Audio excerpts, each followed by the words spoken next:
Hello friends, now we're about to cover day 19 of our 30 days through the gospel. I'm really hoping I can make it through day 20 today to catch back up, but for sure we're going to get through today, day 19. So day 19 was Luke 14, Luke 15, and Luke 16. It was kind of refreshing to stay in the book of Luke the whole time and not have to flip-flop back and forth. Also, it is freezing right now in Mississippi, literally, it's 41 degrees, which to us is negative 50 degrees.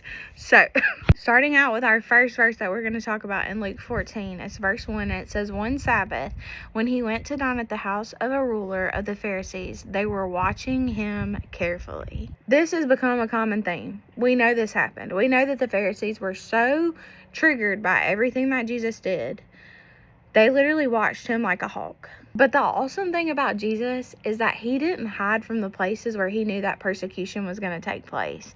He wasn't ashamed or afraid of his mission that God had sent us on. And we don't have to be either. A lot of times, if we know that persecution or judgment or rejection is going to happen in the place that God has called us to, we hesitate and we shy away from going into those places with confidence that God is going to be with us. And that is the worst thing that we can do, because if God is for us, who can be against us? If God goes into that place and has appointed you for that place, he's going to give you everything you need to accomplish what he set out for you in that place. Then in chapter 14, verses 7 through 11, this is the parable of the wedding feast, and boy, is this like a heart check. But it says, "Now he told a parable to those who were invited." Remember, he's at a Pharisee's house, like a very prominent Pharisee's house. "And when he noticed how they chose the places of honor, saying to him, 'When you are invited by someone to a wedding feast, do not sit down in a place of honor, lest someone more distinguished than you be invited by him. And he who invited you both will come and say to you, give your place to this person, and then you will begin with shame to take the lowest place. But when you are invited, go sit in the lowest place, so that when your host comes, he may say to you, friend, move up higher. Then you will be honored in the presence of all who sit at the table with you. For everyone who exalts himself will be humbled, and he who humbles himself will be exalted.'" Y'all, there would be nothing more embarrassing than walking into somewhere thinking that you have exalting yourself in pride and thinking that you have the right to sit at the most distinguished place, and then being told that's not your seat and having to take the walk of shame to a lower place. Most of us would just want to leave, like crawl under the rock type of situation. Jesus is saying it's better to walk in humility and sit in the lowest place and be exalted and told to be moved to the higher place than it is to walk in with pride and be humiliated.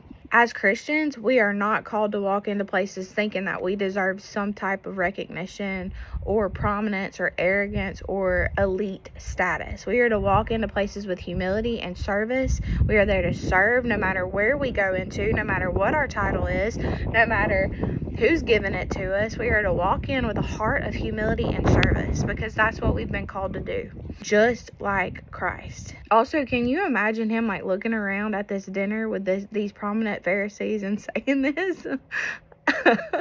Sometimes I just wonder, what were their faces like?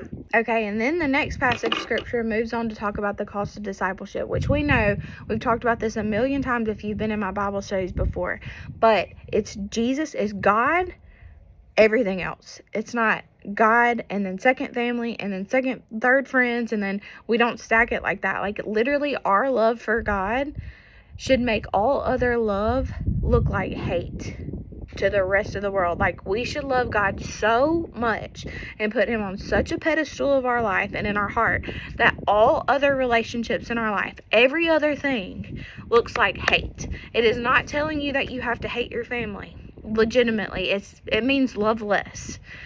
If we love God the way we're supposed to, then every other love in our life will click. It'll be what it needs to be. It's going to be so much better, actually, than if we try to elevate people above God and put them in a place that only God deserves in our life. But the verses I want to talk about is verses 34 and 35, and it says, "Salt is good, but if salt has lost its taste, how shall its saltiness be restored?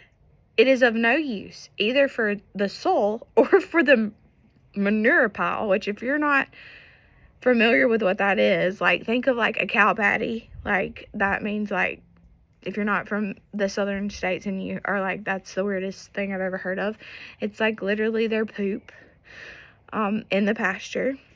It is thrown away. He who has ears to hear, let him hear. Okay, this verse reminds me of Revelation, where it says, I know your works. This is Revelation 3, verses 15 through 17. I know your works. You are neither cold nor hot.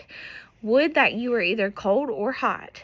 So because you are lukewarm and neither hot nor cold, I will spit you out of my mouth.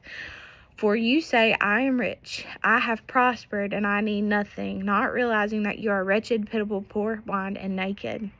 This is talking about not being usable for the kingdom. It is not talking about being on fire for God or not on fire at all. This right here, and this was a heart check for me, even like this past year going through some scriptures, because I always thought like it meant either you had to be on fire for God or not at all. Like God would rather you be one or the other. But if you look at where this is being spoken to, it was talking about either being healing or refreshing.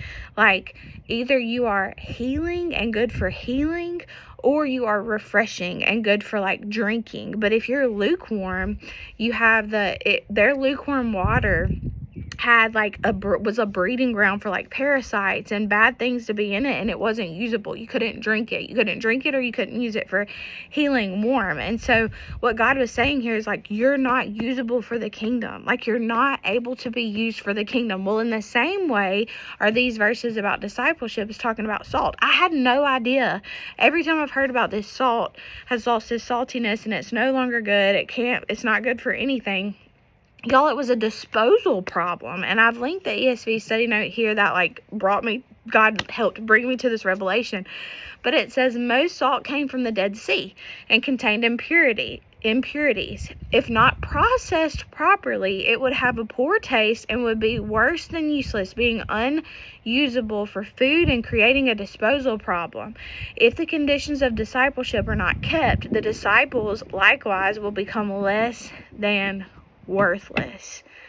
Not only worthless for the purpose you've been created for, like not able to be used for the purpose you were created for, which is to honor and glorify God, but also a disposal problem. You are not made for hell. You are not created to go to eternal damnation. You're created to glorify God with this life and live an eternity in the next with Him. That's what you're created for. So if you're not doing that, if you're not living for what you're creating for and glorifying God with who you are, then you're a disposal problem. Like God doesn't want to send you to hell. Mind blown. And that is where I wanted to focus on today. And that's where we're going to end day 19 in our 30 Days Through the Gospel series.